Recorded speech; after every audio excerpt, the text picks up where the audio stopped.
This video is really to address my my project Rebound that I began working on in September 2011 after ending a very important event of love in my life, which really has not been mutual, but I have come to the understanding that acceptance is key and that I have to continue looking at it as a necessary thing. Given that there was a lot of attempts to move on or date others after this event, and I had a very difficult time of it and would have preferred just to stay a widow. But what was interesting, because I'm so dramatic, but what was interesting is that my friends had decided that I should start dating other people, and, how was I going to do that? Well, with my fearlessness and my performativity, I decided that the only way that I would do that is if I perform my way through it. It'd be the only way to kiss another human being, spend time with another human being, feign interest, be interested, force myself, will that creation into being, look at the experience of dating other people and moving on from a profound relationship as a material in studio. It was mostly what was consuming me. Most of my videos, if not all of them, were addressing my relationship to myself outside of this relationship, my relationship to myself, who I am not being in the relationship, and the way that this person had really touched my life and had had a profound affect on my being. In a lot of ways, the YouTube residency was an homage, a longing, and a pining for this person to be back in my life. I explored desire in a lot of different ways. I also explored desperation and longing in a lot of different ways too, which I always found people responded like, "I'm so glad you said that. Oh my God, I've been that obsessive before over an ex." I've been in love with someone who struggled with that as well, and so I knew that I had a larger purpose. That there was intimacy and nearness in my work, and it had always been an aesthetic set up by lots of other artists like Sophie Calle, also artists like Tracy Emin and Kathy Acker, and I'm forgetting someone right now as I'm talking about this, but I feel as though the personal has always been really political for me. It's been the way to work through things. So anyway, the reason I'm addressing this issue is because I started this program for myself called Rebound, where I would film weekly performance for the camera in studio, and editing a piece that would be sort of a philosophical document of dating others, rebound back to the self, rebound from a relationship, and the kind of transformation that occurs. What I discovered was that a lot of people thought I wanted to make a sex tape, and that a lot of people couldn't even come to terms with it could be platonic, 2-week love affairs, that everything involved sex. I thought was really interesting. Again, it was a kind of power play that I've explored in my work before, as a performer, as an ex-stripper, and as someone who's always understood sort of relationships of power and discourses through enactment, So, I mean, I was a stripper in California, not in very sleazy ways, not at all like, super posh carpeted clubs, but I was quite lost, and I was 19, and at that point, drugs were really influencing a lot of my behavior, but also was exhibitionism, also was very political art. And it was before I applied to art school. So you can imagine that these discourses of power and feminism and property and body and display were things I was working on then, didn't realize. So by the time I went to Yale, and I should say also at the Kansas State Art Institute, when my teacher, Wendy Geller, exposed me to a lot of feminist and critical theory and Lacan, that I was able, and Foucault, and I was able to sort of mediate the experiences with this new language that I had had in the past, and it was very emancipatory.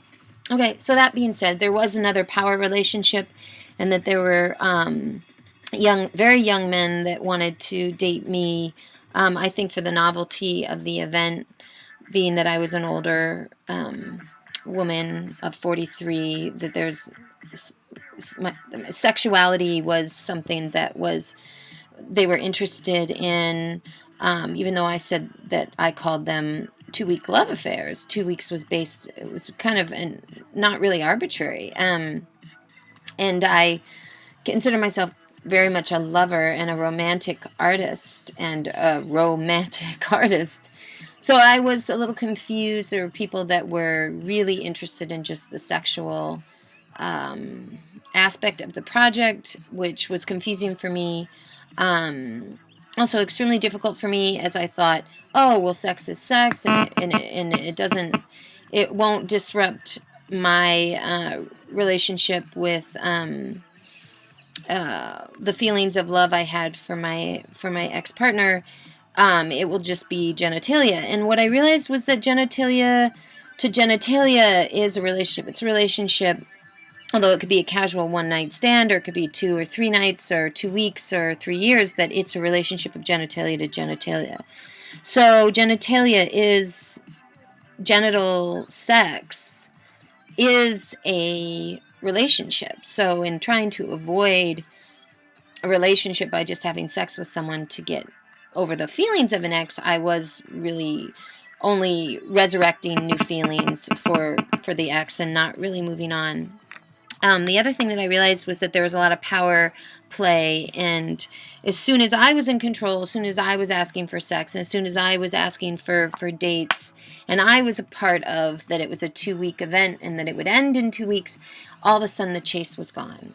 All of a sudden the power differential had shifted, and people that were very interested in just maybe getting to know me suddenly, jumped out of the project, which is also really interesting too.